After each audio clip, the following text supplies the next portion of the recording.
한 번만 들어주십시오. 연대사 대한의학회 부회장 박형욱입니다. 어쩌다 우리나라가 이렇게 전락했는지요. 지난 2월 정부의 독단적 행정으로 초래된 의료사태가 여기까지 왔습니다. 많은 국민은 대화로 문제를 해결하길 바랄 것입니다. 그러나 정부는 거짓말과 협박으로 일관하고 있습니다. 이미 법원의 소송 과정에서 정부의 거짓말이 명확히 드러났습니다. 2,000명이라는 숫자는 2월 6일 증원 발표 직전 개최된 보정심에서 처음 등장했습니다. 그 전에 의대 정원 규모에 대한 논의 자체가 없었습니다. 과학적 근거도 없었고 꼼꼼한 계산도 없었습니다. 모두 거짓말이었습니다. 정부는 계속 거짓말을 합니다. 정부는 의대교육 선진화 방안을 마련하겠다고 했습니다. 의대 교육의 질 하락은 없을 거라고 장담했습니다. 그러더니 이주호 교육부 장관은 의대생 유급 기준을 완화하겠다고 합니다. F가 있어도 진급시키겠다고 합니다. 엄격한 학사 원칙을 무너뜨리고 있습니다.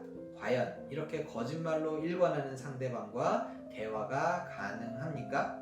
정부가 법을 적용하는 태도도 놀라움의 연속입니다. 정부는 전공의의 사직을 금지했습니다. 다른 의료기관에서 일하면 처벌하겠다고 협박했습니다. 그러면서 병원에 월급을 주지 말라고 지시했습니다. 전공의와 그 가족은 굶어 죽으란 말입니까? 마땅히 정부는 사직서 수리 금지 명령을 전면 취소해야 합니다. 그러나 정부는 철회라는 교묘한 방법으로 사직 전공의들을 계속 협박하고 있습니다.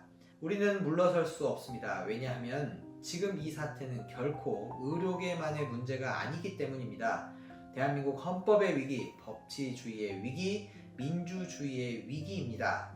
거점 국립대학교수회 연합회 상임회장은 이렇게 비판했습니다. 의대 정원 과정에서 헌법이 보장하는 학내 민주주의와 대학의 자율성이 크게 훼손됐다. 교육부 장관의 지도 감독권과 총장의 교무 통할권이 위헌적인 방식으로 남용되고 있다. 또한 김용훈 대한변호사협회 회장은 이렇게 비판했습니다. 경찰은 전공의들에게 법률 지원을 했다는 이유로 변호사들을 소환해 10시간 넘게 조사했다. 이는 법치주의에 대한 도전이고 국민의 기본권에 대한 중대한 침해다. 우리는 물러설 수 없습니다. 왜냐하면 지금 이 사태는 미래 세대의 운명이 달려있기 때문입니다. 우리 사회는 곧 초고령화 사회로 진입합니다. 출생률은 훨씬 가파르게 떨어졌습니다.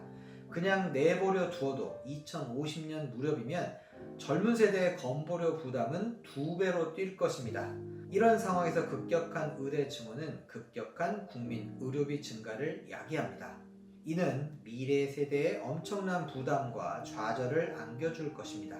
우리는 물러설 수 없습니다. 왜냐하면 정부가 필수 의료를 벼랑 끝으로 밀어버리고 있기 때문입니다. 일본의 인구 1000명당 의사 수는 2.6명으로 우리나라와 같습니다. 그러나 일본에는 필수 의료 위기가 없습니다.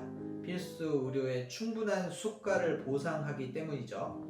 일본은 의료 형사 소송도 극히 적습니다. 지난해 우리나라의 1인당 국민 총소득은 일본을 추월했습니다. 하지만 우리나라의 건강보험 수가는 일본 보험 수가의 3분의 1 내지 5분의 1에 해당하는 헐값입니다. 우리나라의 필수 의료는 유지되는 게 기적이었습니다.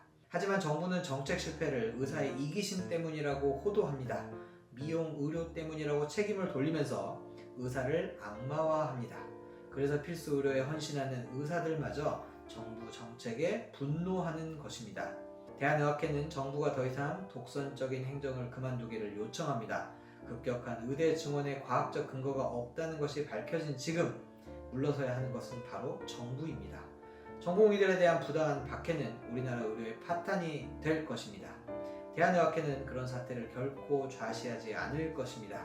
대한의학회는 모든 수단을 동원해 대한민국 의료의 미래를 지킬 것입니다. 감사합니다. 2024년 6월 18일 대한의학회 부회장 박형욱